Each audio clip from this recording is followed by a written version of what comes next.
Good evening, everyone, and welcome to Strictly Speaking. My name is Joshua Reaves. I am the program director for University Theater and want to welcome you all here tonight. Tonight we have our guest.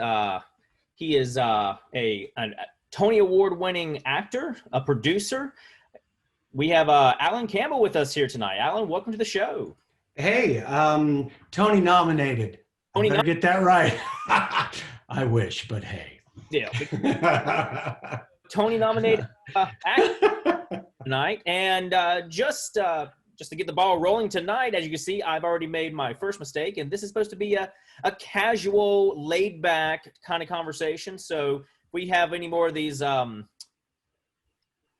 we'll just chalk it up to it's 2020, everyone. So, Alan, tell us, what does it mean to be a professional actor?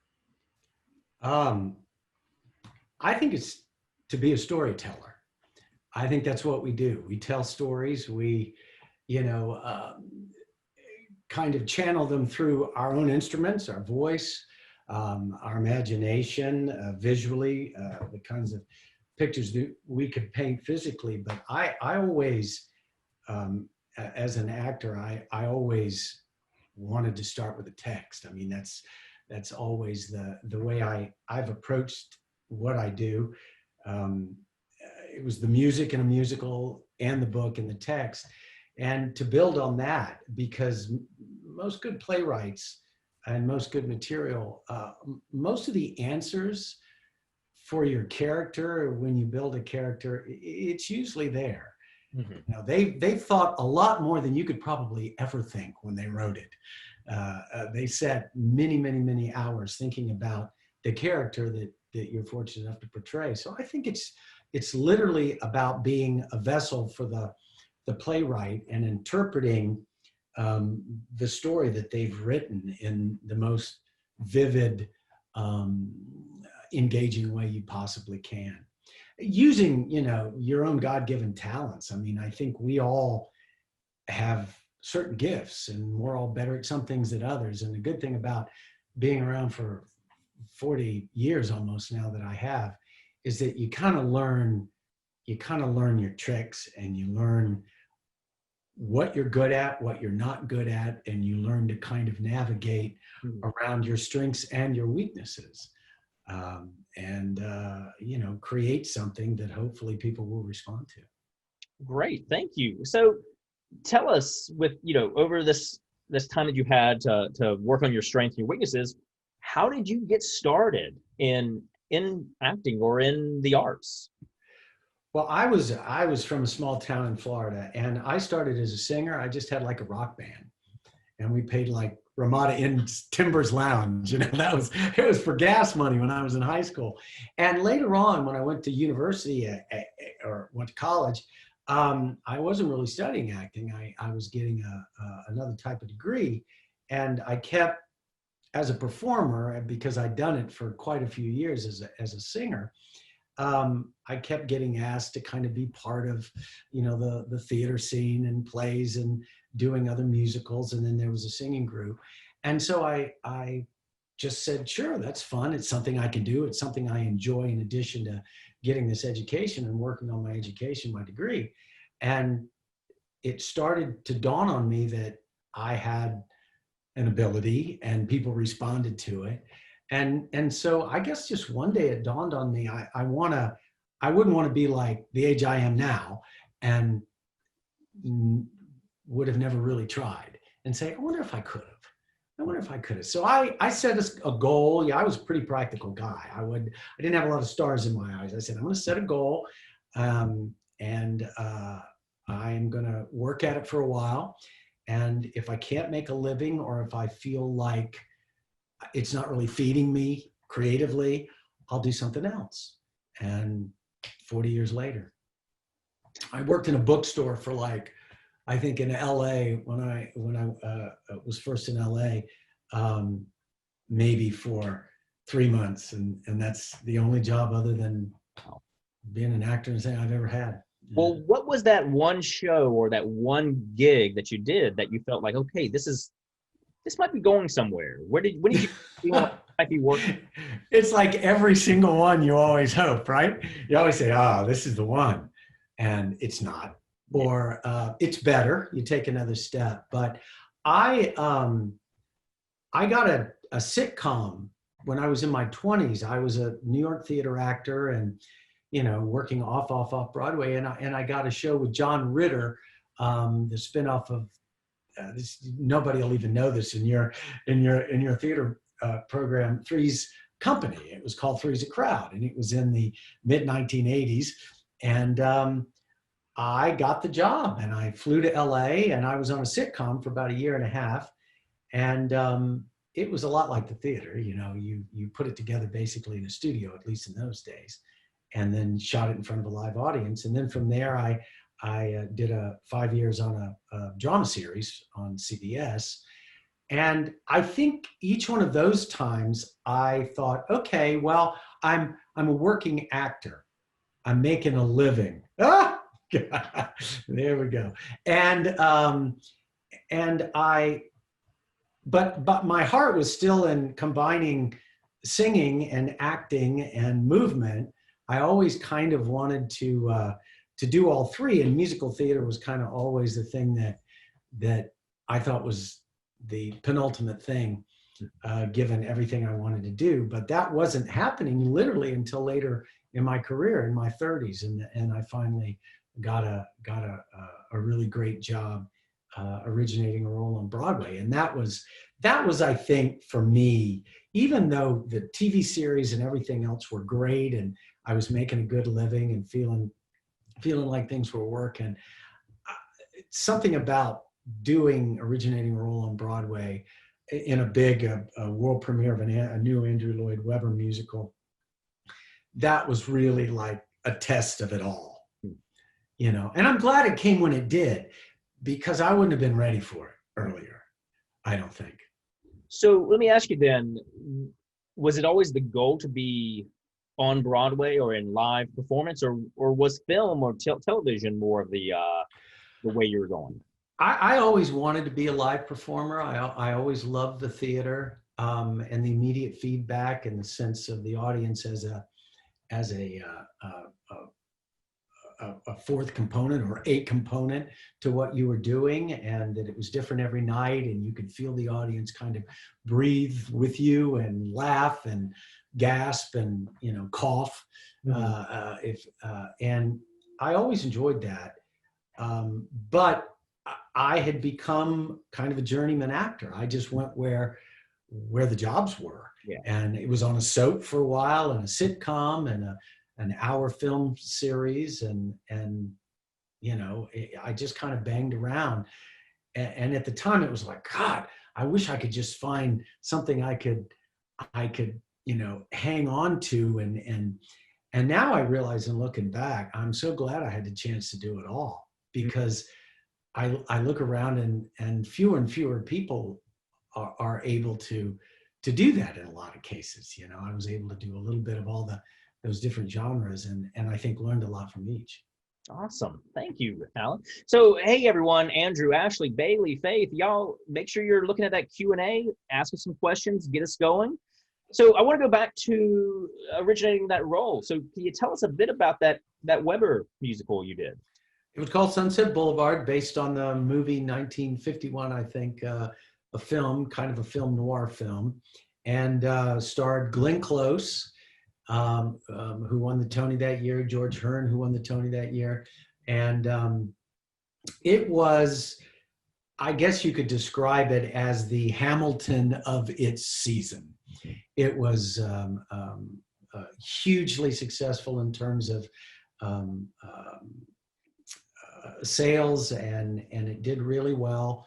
And it was kind of operatic. It was a big musical with big sets and kind of big performances and a big orchestra. So it was a really, it's the kind of musical you don't see as much anymore. It was kind of along the lines of a Les Mis, or a big, very literate musical. And it was the role of Joe Gillis, who was the kind of boy toy to Norma Desmond in the film, who was Glenn Close. And it was an amazing experience. It was one of the most difficult things I've ever done, but also the most rewarding. And that was the Tony nomination, yeah? Yes. Uh-huh. So talk to us about being nominated for a Tony. What actually happens? Like, how do you find out? What is the process? You know, we had a stage manager that was one of our assistant stage managers on Sunset Boulevard. And I think the Tonys were supposed to be announced, I don't know, Tuesday morning early. That's how they used to do it, after a day off, after your equity day off. And he was, for some reason, involved with the Tony committee. And I was fast asleep. I knew the nominations were going to come out the next day, and I was hopeful, but I didn't know. I was the new guy. I'd come from, even though I'd paid my dues in New York for a couple of years, I was the guy from kind of TV. And my fax machine, I'm dating myself at the time, started to click at about 1:20 a.m. or 2 a.m. in the morning, and they just finished voting. And he'd get in trouble but nobody cares at this point. But he wasn't supposed to let on until the announcements. But he was in the room getting people coffee or something like that as they stayed up well into the night and voted on the awards or the nominations, who was going to be nominated. And when I got one, he just texted me, the little sheet, and had my name checked by it. And I just squealed and went back to bed, You were able to go back to sleep after that? Yeah, well, I'm not sure. It was a while ago, but tried anyway. I had a show that night, so I had to get some sleep. Awesome. Well, great. Yeah, so we have an anonymous attendees question right here. Sure. What has been your favorite thing to act in? Oh boy, that's hard. I guess Sunset. I haven't always. It kind of changes sometimes. I love straight plays too. I love small, intimate theater. I've done some Mammoth that was kind of controversial, and the audience was very, very kind of a part of the show that was thrilling for me. But I think telling that kind of big operatic story, because people have told me years later that they would just get lost in it. Mm. And it was one of those shows that had kind of a fan base that would see it over and over and over and over again. And they just get completely caught up in it emotionally in the show. And I think being able to tell a story and have people connect to it in that way was pretty thrilling. Gasp and, just react in this very, very high emotional way to what you were doing on stage. And sometimes it was a matinee, and sometimes you were just there doing the gig, dedicating yourself, but the reaction was always the same, or similar, if you follow this great roadmap that we had, even if you were like, whew, boy, this is going to be a long 2 hours and 20 minutes, Yeah. And so we've got another question from Kevin Wright. So you mentioned getting the Tony nomination and having a show that day, but he asks, what is the riskiest activity you've willingly engaged in on a performance day? I did a reading of a new show called New Brain. It was a William Finn show, and I agreed to do the reading and performance while I was doing Sunset Boulevard. And I did a 10 o'clock a.m. performance of New Brain, and I did I think it was a 2 o'clock performance of New Brain, and then did a show that night. I would never, ever do that again. And it was early in the week, because it was all I could do to do my 8 shows sing. It was a lot of singing and, mowing a lot of, big projection speaking, even though we were mic'd beautifully. But, it was a big set and a big theater, one of the biggest Broadway houses in New York, the Minskoff. So it was a size thing, and it was it took a lot of energy, even when I was a much younger man. I think that was probably the craziest thing I ever tried to do, which is but I just didn't want to miss it because I loved William Finn, and I thought maybe the show will end up on Broadway, which it ultimately did in Lincoln Center before I was out of Sunset, so I wasn't able to do it.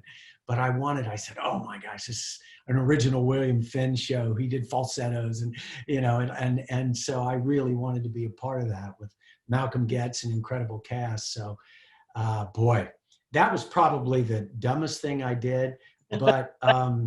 Yeah, I was pretty disciplined about the partying and stuff. I lived pretty much a monkish existence, even as a younger man. It's tough. Anybody that has ever carried a lead and sang 8 shows a week in a Broadway show, they're not going out and sitting in bars every night, no matter what people tell you. Well, knowing that you were dedicated to the show and focused, Natalia asks, how do you get into character for a role? I don't have a trick, Natalia. I wish I had. I've worked with actors that got there really early and did push-ups on the stage and everything. I'll tell you what acting is. This sounds to me, it's pretending with technique. And once you get that in your bones, once you get that in your muscles, you know the piece, you've rehearsed the piece, there is a muscle memory and a mental and emotional memory that I could probably walk in.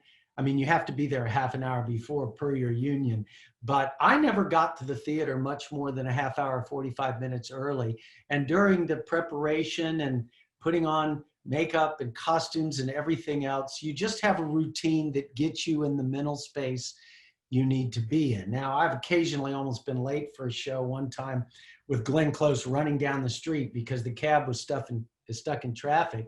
We went out to see a show outside New York, a matinee, and it was a very long show, and we had to get back in for our evening show, and we were late. And we were running down the street and had a lot of preparation. She had all this makeup.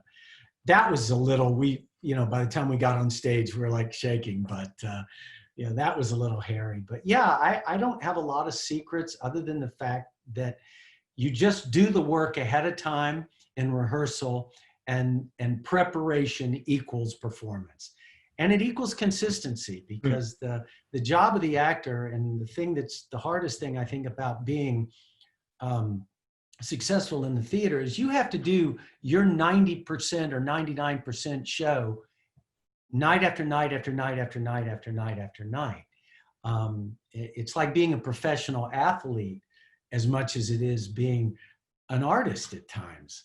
And some people can't repeat, at that high a level time and time again, week after week, month after month, sometimes year after year. And in the case with Sunset, it was almost 5 years start to finish, with some time in between the LA and Broadway, 1,200 performances. So, I mean, I think that you just look at it like, this is my job. And if I sing a bad show, it's not like I can run a cry on under the stage saying, he had too much red wine last night, that's why it doesn't sound very good, for your $140 ticket. You just have to aim high every single show. Yeah.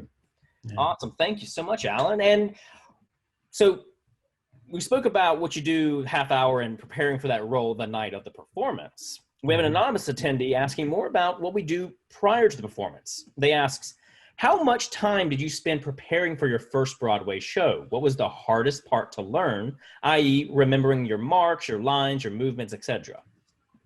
Insecurity. I think the other stuff probably is easier. I'm bearing my soul. I think, when you work with really talented people, you have days when you just feel like you left your talent at home, and you have great days. And I think pushing through those moments of self-doubt as an artist is sometimes the toughest thing we're called on to do, because you can prepare, and I'm not a very good when it comes to learning lines. I have to always work about twice as hard as everybody else. My mind just is, when I learn them, but it takes me a lot of work. So I always put in that work, that homework. And, but there are days when you just don't trust your instincts, or you're just feeling off creatively. And those are some of the toughest things during the rehearsal process, because you realize if you don't risk, you're never really going to do the best work you can. So you have to take risks. You have to make choices that can sometimes be risky, and you have to risk falling on your face. And I've done that numerous times. And one of the great ways in which I learned that actually was when I was doing my sitcom with the great John Ritter, a great comedian. When we were in a rehearsal hall, he'd do something, and he was known to be a very great physical comic and very funny. And he would look at the director, Dave Powers, who was the director of the Carol Burnett Show for all those years. So he was a great sketch comic, TV director. And John would do something, and he'd say, "Davey, is that funny?" And I remember Dave would go, or he'd shake his head, yes. And this was John Ritter. He was a big star. And he would just risk doing something. And if it wasn't any good, director, or he would trust somebody to just say, "Yeah, nah, I did try something else," And when somebody tells you that, you can't go, "Oh my God, I'm so not talented. I have to go, hide away in my dressing room and not come out." You have to say, "Okay, I'll try something else." And that takes for a creative person, that's sometimes the biggest challenge. Pick yourself up after a failure and get back in the game. Yeah, no, I totally agree with that. Yes. We have another question about what is your dream show or role to perform in? Oh, wow. Gosh.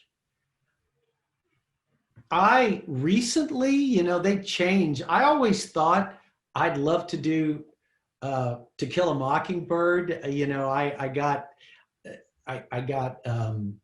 asked if I would consider understudying after it had been out for a while. This is the new Aaron Sorkin version, so that's been on my mind. Atticus Finch, I think that would be an interesting role. The new Aaron Sorkin. I always wanted to do Camelot, The King in Camelot. It's this old war horse musical, but I saw it as a kid, the movie, and I always remembered it. And I always wanted to bring something that I never saw.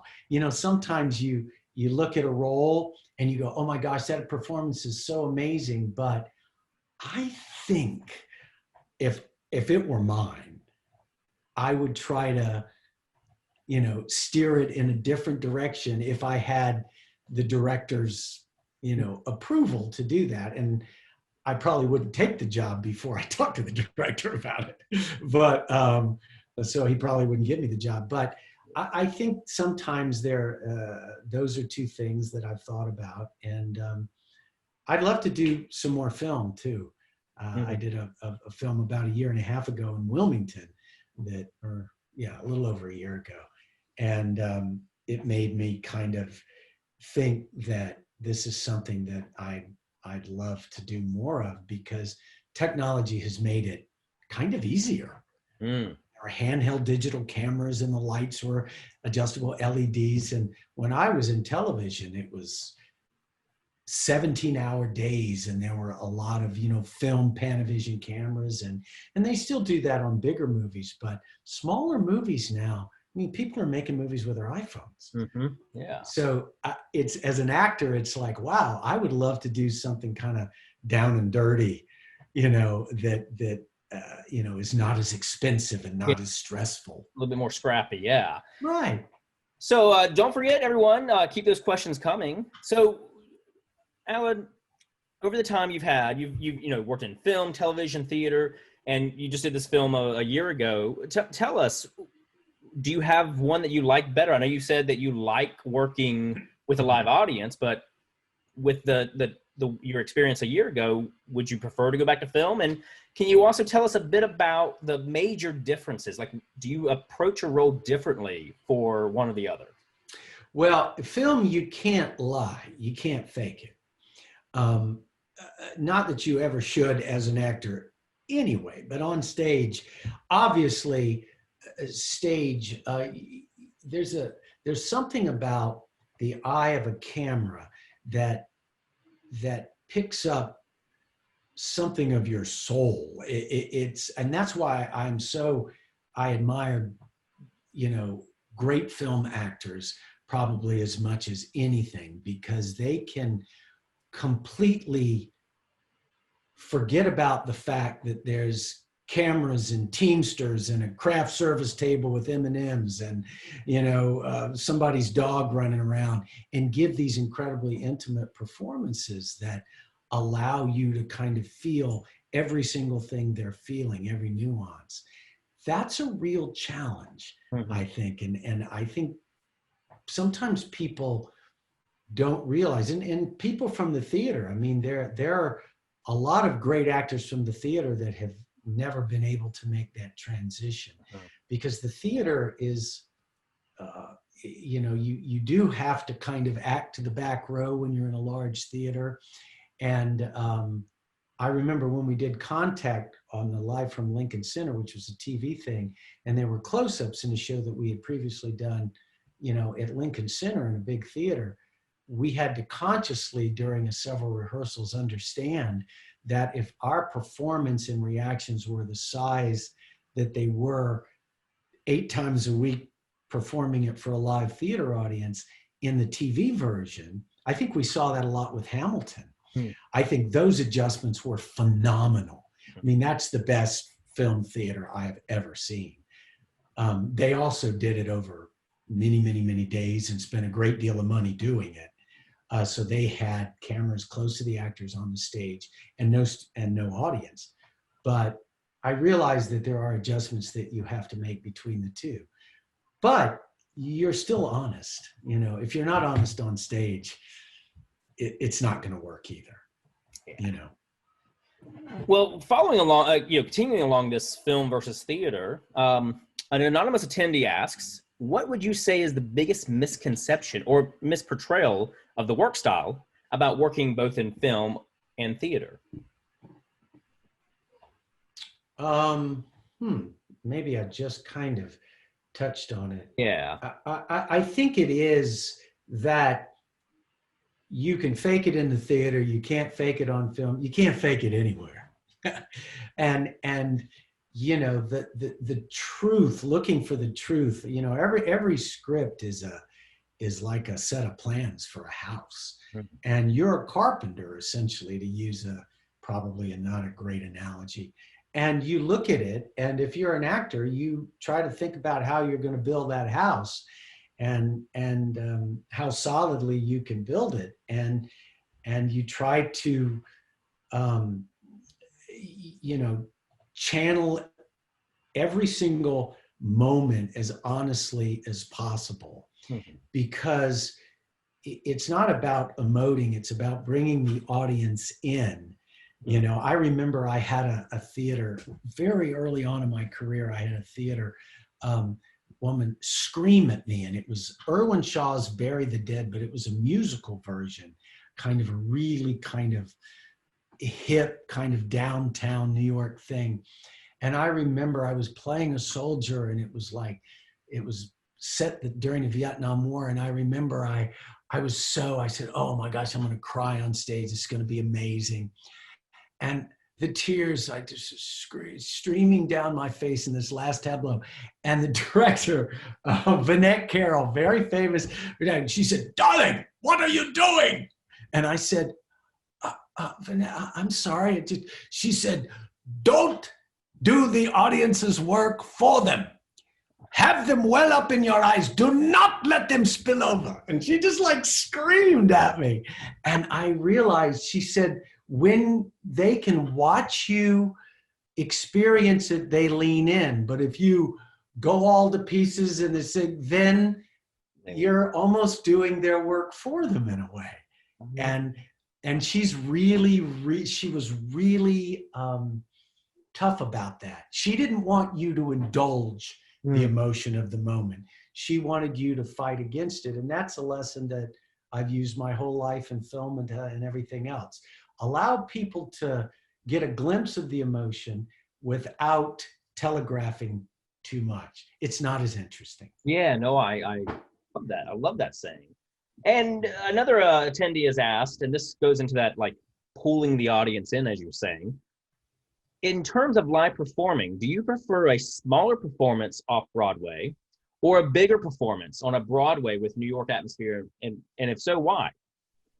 I like small. Yeah, small, like that. I like small. I don't know. And you know, it's antithetical to making a living. It's antithetical to a lot of times for an actor, because the more rear ends in the seats, the more ticket sales, you know, the more it's just, but there's something about being in a small space where the audience can see you sweat and see the truth of every moment. And so many times in small spaces, you don't have the support of super fancy sets and, you know, really incredibly, you know, Vera lights spinning around and all kinds of technical support. Although now we're getting more and more sophisticated with projections and everything else, which is going to be great, but which is great. But something about doing something in a small space, which is one of the reasons I wanted to try doing a one-man show, because I figured that's like the ultimate challenge to make people sit there and listen to one person, blah, blah, blah, for an hour and 90 minutes and keep them engaged. And I'm not sure I was able to do it. In fact, I'm pretty sure I wasn't at times.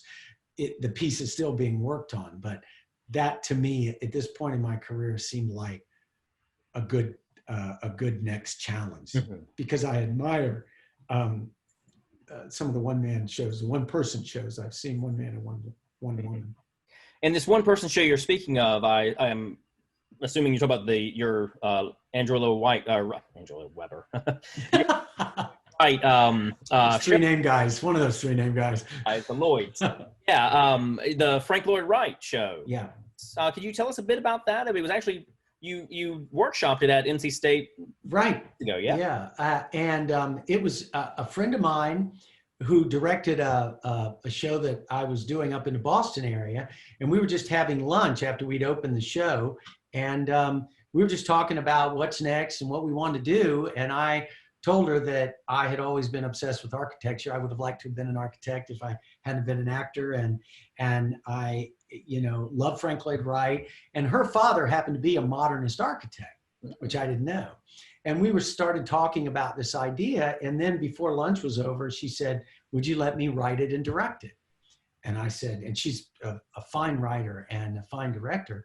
And I said, yeah, thinking that I just had an idea of doing a one-man show on Frank Lloyd Wright. And this woman, if you know her, Christine Toy Johnson, is a force of nature. She's the busiest woman I've ever seen, writing, acting, directing. And she's an officer in my union, Actors Equity, or was for many years. So I figured if anybody was going to get it done, if I hooked my wagon to anybody, it would be her. So we got a grant at the O'Neill Festival and Eugene O'Neill Festival up in Connecticut. And they gave us an artist in residency for about, I guess, 2 or 3 weeks. I don't remember, 3 years ago. And we just went up there with a blank sheet of paper and started kicking around ideas. And by the time the 3 weeks were over, we had a rough draft of a show. And then put projections with it and some voiceovers, and we're still tinkering with it. It's still a work in progress. And was this your first one-person show, or had? Yeah. And like, so I know you said it's tough, but like, what to you was the biggest change to not having a fellow actor on stage? Like, what was it what kept you going for that 90 minutes on stage? I think not having someone to react off of was really disconcerting for a while. I mean, it's almost like when you were creating everything moving forward, the pace, it's essentially all on you. How fast, how slow it's like, hitting a tennis ball against a wall as opposed to playing with another person. And it's a challenge in that way. And also, just I'm a collaborator by nature. I think we all are in the theater. And I love to collaborate. I can't imagine doing a show by myself like some people do it, not acting in a show, but actually creating something, acting in it, writing it like some people do. It's so impressive to not have another person to say, is this any good? Or I don't know, or hey, let's try this. So to be on a stage, having been fortunate enough to have a career where I've been able to share the stage with some amazing actors who just make you better. They always make you better. It's always better to play with somebody that's better than you. When it's just you, you sink or swim on your own. So yeah, it's a little nerve-wracking in that respect. Yeah. Awesome. Well, you spoke about how you wanted to be an architect at some point. Yeah. We had an anonymous attendee asking, are the characters you portray typically a lot like you as a person, or do you get to be a completely new person with your characters? Completely new person with some of the same workable characteristics that I've developed. How's that for an evasive answer? No, I think there are a hand, and this is going to sound probably may not be the right thing to say in front of young actors, but I think there are a handful of people that are complete and total chameleons. The rest of us learn over the course of a career what our strengths are and what we portray the best, the types of things that we do and how to apply those to the characters that we play. That doesn't mean I just did before COVID closed us down. I did an Agatha Christie play where I played a role that Charles Lawton, this big kind of heavy-set English, very florid English actor played. And when they offered me the role, I said, what in the world are you thinking? I could not be further from the guy that had made this role famous. And he said, nah, I don't like his. I want yours. I want a completely different version. And so I said, okay, I'm not going to watch the movie. I'm going to get that out of my head. And I'm going to read the script anew and try to figure out, well, how can I, instead of being bad Charles Lawton, how can I be good Alan Campbell and apply this character? He was British, he was highborn, he was highly educated, he was, and all those clues, and then filter it through my own instrument. And I was moderately successful at it, I guess. But I think now I kind of know what I'm going to be successful doing. And so occasionally you get offered something that you or you get an opportunity to audition for something that I am perplexed at whether I can make it work as well. Now, they always tell actors, don't do the producers, directors' work for them. Just do you and do your thing, and who knows? And that's probably good advice. But these days, after being around for a while, they usually don't come to me if they don't think I'm probably going to do a good job of it. I mean, they're not going to invite me to audition or something for a role that I think they're wondering if they're not sure if I could pull off. I think after you've done it for a while, you start to hone in on things that you can be successful at doing. But God bless the actors that just swing for the fences. I mean, Frank Lloyd Wright was an instance. I don't look like him. I don't sound like him. I wasn't as old as he was. That was a very different place for me to be.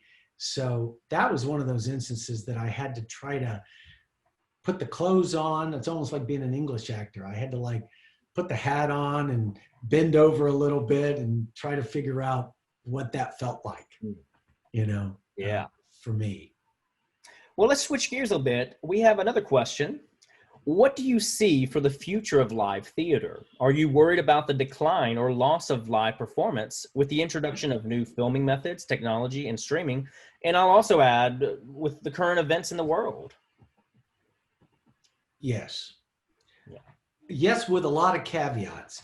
I think it's fantastic that live theater, they've been talking about filming live theater. I am not one of those people that thinks that'll ruin it. If you film it, people won't come. There are a lot of theater fans and kids in high schools in the middle of nowhere in Alaska that would love to be able to pay $8.50 or $10 and see a Broadway show that is in his second year or just went on tour or something that is never going to come and play Juneau, Alaska or something. I think there's a business model to explore for live theater. It's always been, it's just about ticket sales, but I think we really are at the precipice of discovering a way to bring more people into the theater. It will never take the place of seeing live theater. Live theater is visceral. It goosebumps, and I mean, it's hard to explain. When it's done well, it is like the best thing you'll ever eat, the best, martini. I don't know. I could compare it to other great things, but I still think that being able to see live theater in the way that maybe Hamilton did, or maybe not quite that as elaborate, because I don't know what that business model would be for most shows, but to be able to disseminate it to a wider audience. And I think that would bring people into regional theaters. I think that would grow the pie. I don't think it would reduce it. But I do worry about the industry and all those people that are having to leave it because they can't pay their bills, or they don't have health insurance, or so that is a real concern, that when it comes back, we really embrace it coming back, and it's going to take a while, I think. And maybe it will never come back the way it was completely, although that hurts my heart to think that. But, look at all the innovation. I mean, what we're doing right here, we wouldn't have been doing 7 months ago, and I would love to be in the room, but this is also has its own. I mean, you're sitting here with all my posters, and we're having a level of intimacy that we might not have if I was in a theater. Do people get to ask questions about your work? I mean, I think this is, for us, it's the connection that theater grants us, live performance grants us, that we're trying to capture right here. Yeah. So, hey, we got Kevin asking a question. Can you speak a bit can you speak a bit on interactions with technical staff and how it impacts your work experience? Don't be an asshole. No. Absolutely. It's collaborative. I've said that, and I'm very serious about that. Mm-hmm. I've said it a lot of times. When I got the job, before I got offered that show, and it toured for a year, and then I came back, Susan Stroman, the director, called people that I'd worked with and say, tell me about this guy. She checked up on me, and she wanted to know if she was sending me out on tour as the head of a company, essentially as the lead in this particular show, or one of the leads. Was I going to keep my show intact? Was I going to be a good guy?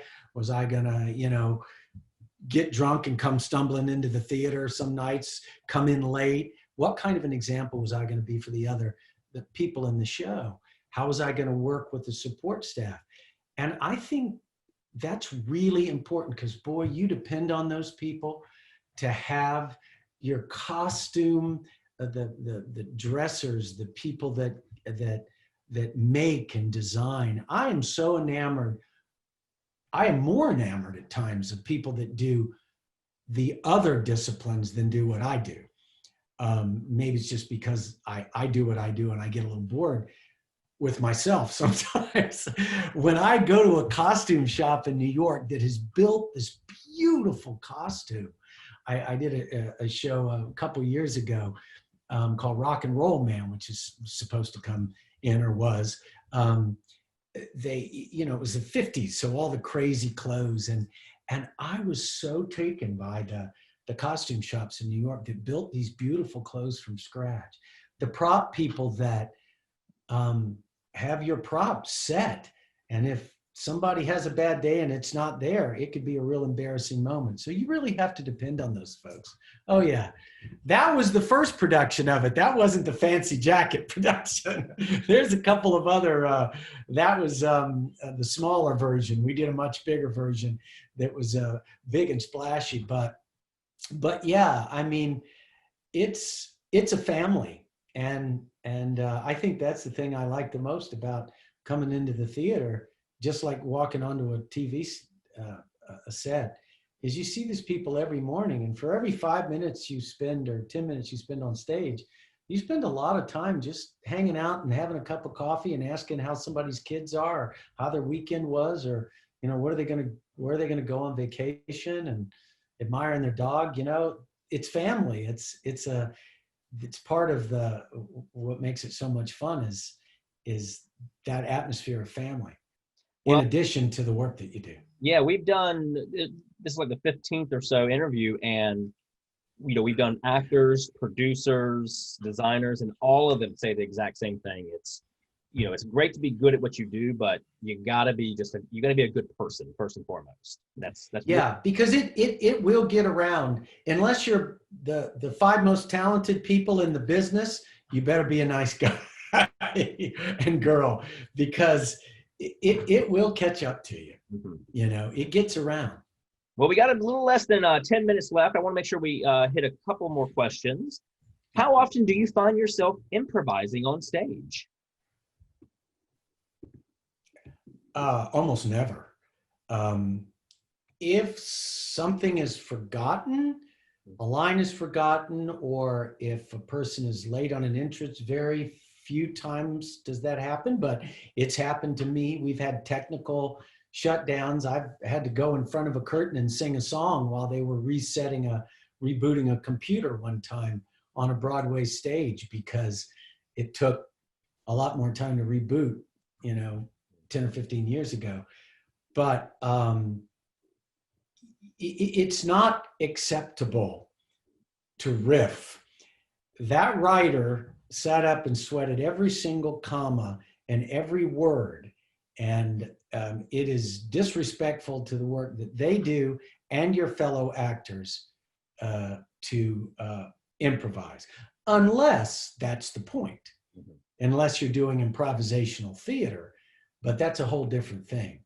But if you're given a script, a roadmap, and you have direction from a director about where to stand and where to sit, you've put in your 2 cents during the rehearsal process. But by the time you open, that should stay very consistent out of respect for the other people involved in the process. So you've produced many things over the years, and I just want to start off with first, what is a producer? And then tell us a bit about what about that position really attracts, you're attracted to. I think a producer is the manufacturer of a piece of theater.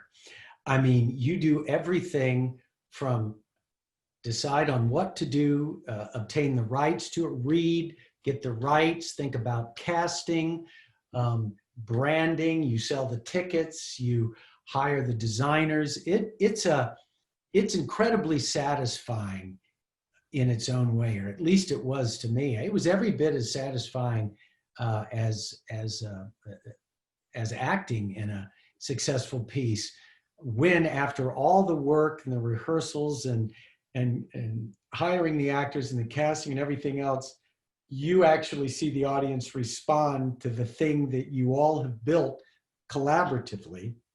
And is also a risk. As the producer, you take most of the risk, financially and reputationally in a lot of ways. So the risks are high, but the rewards are high.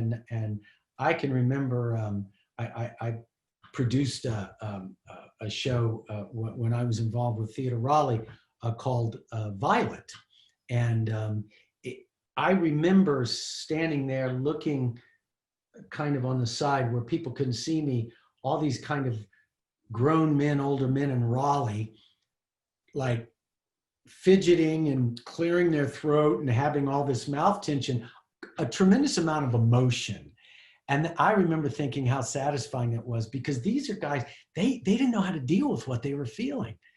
And we were actually bringing up stuff in these like tough guys, you know, whose wives had dragged them to the theater, and they were just like shifting gears and doing their mouth, and you could tell they're about to break into tears. And I remember feeling such satisfaction and feeling, we got them.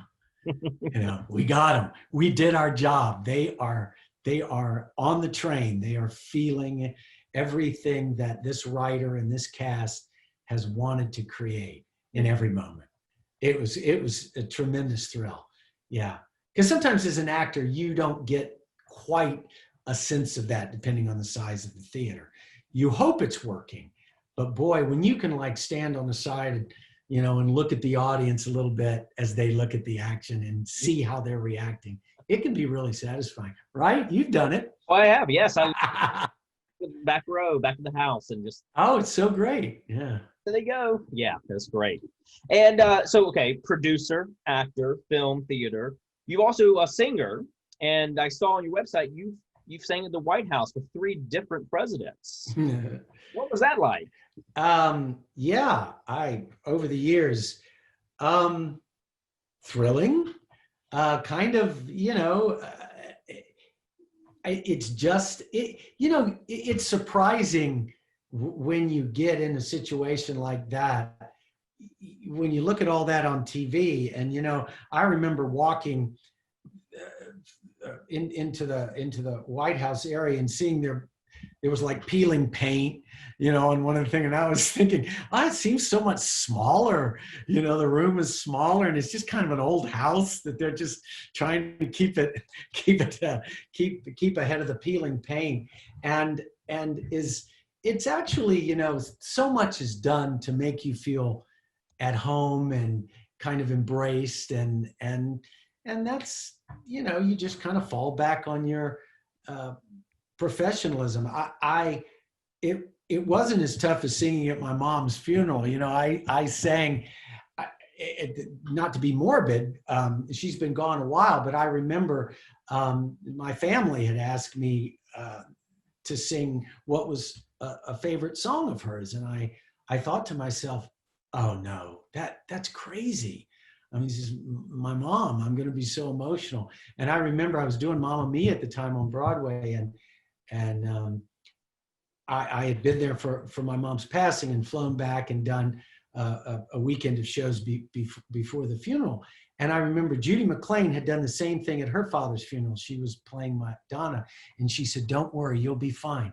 You'll fall back on everything, you know, your breath control, your emotional control, and everything else, and you'll be fine. She was right. And that's only to say that if you can do that, you can certainly sing in front of some fancy people. You know, that's all it is. We have our last question, the same question we end all of our Strictly Speakings with. Alan, one piece of advice would you give a young aspiring actor?